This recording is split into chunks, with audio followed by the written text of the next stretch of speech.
Welcome back, America. John Spencer is one of a handful of people, when they talk about war and they talk about what's going on between Israel and the terrorists, actually know what the hell they're talking about. He's chair of urban warfare studies at the Modern War Institute of West Point. He's co-director of the Urban Warfare Project, host of the Urban Warfare Project podcast. And what's going on in Gaza, sir, is urban warfare. The Israelis are under attack by the Biden administration. They're under attack by the European Union. They're under attack by the United Nations. They're under attack by the world media, including the New York Times, CNN, the American media. Is Israel really conducting a war against citizens? Absolutely not. There could be nothing further from the truth. It seems to be the great lie that the world has fallen into disinformation, either for intentional reasons or ignorance. By every measure, the Israeli Defense Forces are facing what no military has faced in modern history, if not going back to any history, especially the United States military, who've only faced even a small portion of this type of a challenge, of an enemy combatant embedded underneath urban areas on purpose, a massive military. If anybody thinks it would go differently if it wasn't the IDF, they're actually right. It would be much more destructive. I haven't written that yet, but what do you think the United States would do if somebody invaded, and that's what October 7th was? Raped, murdered, burned children, took hostages back into enemy territory, and then started raining down rockets on our cities? I can guarantee you the U.S. military would respond with overwhelming force.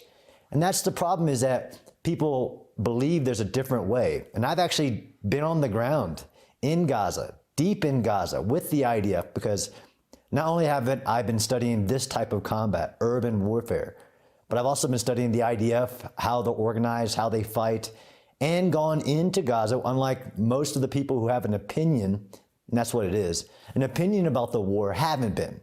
And I'm saying that the IDF are conducting the most just war, justly, of any military in history, given the context of the challenge of urban combat, in the way they approach the battle, and how they have done everything that has ever done in the history of war to limit civilian casualties, because there is no such thing as a bloodless war. But the IDF have done everything that everybody's ever thought about, and then created new ones that nobody's done. They waited for weeks, 3 weeks, before they entered the cities, until they conducted the ground invasion, while their citizens, to include American citizens, are literally being raped by their captors, the terrorist captors, inside the cities. They waited, they evacuated 85 to 90% of the civilians, and then went after Hamas, who was hiding underneath hospitals, underneath schools, underneath UN facilities. And then the world said, well, it's still not good enough. You're still causing too much harm. And then, so they changed their tactics. And every time, whatever the world sees, they think they know what they're seeing. And most people are ignorant to war, or they've fallen into Hamas's trap. Literally, Hamas's strategy is what is happening now, for the entire world to turn against Israel, to the entire world to think that it could be done in a different way. And the world, and I mean the world's, expectation that Israel should not go into Gaza, and they should let their hostages be raped and tortured and killed, and rockets can continue to rain down. This is the major problem, is that most of the militaries, most of the governments of the world, besides a few, haven't faced an existential threat in a long, long time. And unfortunately, Israel has had to face it very repeatedly. And they've often had to stand alone, and they'll do it if they have to, because everybody has the right of self-defense. And that's what I'm seeing on the ground.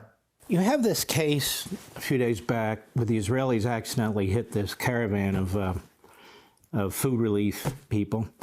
I went through in the opening some of the instances where the United States military did the same thing, and I don't blame them. They're not aiming for them. I mean, we're a righteous country. The Israelis are a righteous people. That's a righteous country. And then yet this administration exploits it, attacks them, blames them for the lack of food coming into Gaza, blames them for civilian casualties. Last week, they continued to use Hamas numbers, despite the fact the greatest statisticians in the world have said, no, that's not accurate.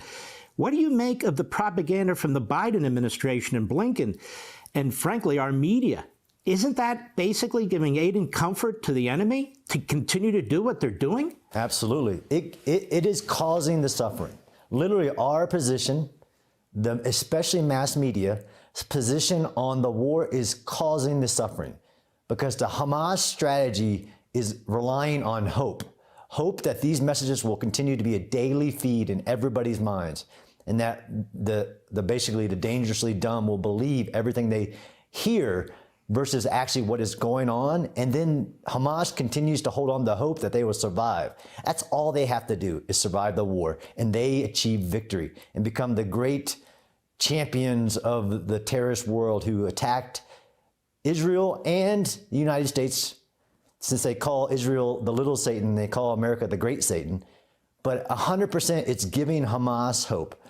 And the truth of the matter is that not only is there no evidence of a single war crime or a single intent, and that's what really matters in this sham of a ICJ genocide case, to use the word created just to try to explain the horrors that happened in the Holocaust.